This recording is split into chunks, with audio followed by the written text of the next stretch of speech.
Ukraine troops in country's south eliminate 30 invaders, destroy enemy tank, Uragan MLRS, 8 trucks. In the south operational zone, the enemy doesn't stop shelling the Ukrainian territory with tanks, mortars, barrel and jet artillery along the entire contact line.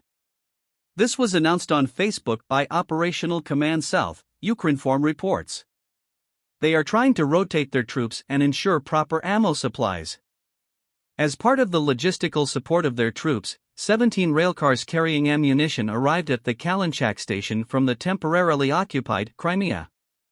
As manpower reinforcements, a group arrived from the Khabarovsk Krai.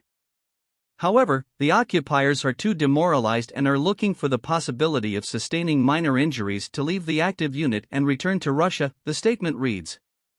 Without risking proceeding with offensive actions on the ground, the enemy resorts to airstrikes. Ka-52 strike helicopters, operating in pairs, launched 4 strikes at Ivanivka and Koshov, and 2 at Zarichn. No casualties were reported in the area.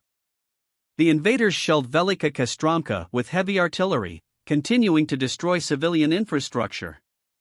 In response, a pair of Ukrainian fighter jets struck an enemy cluster in the area of Davydiv Brid.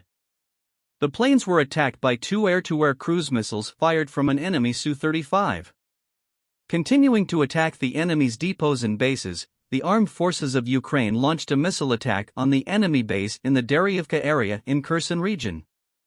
Missile and artillery units of the armed forces of Ukraine eliminated 30 occupiers, also destroying a T-62 tank, an Uragan LR system, Mstab howitzer, 8 trucks, and 2 ammunition depots.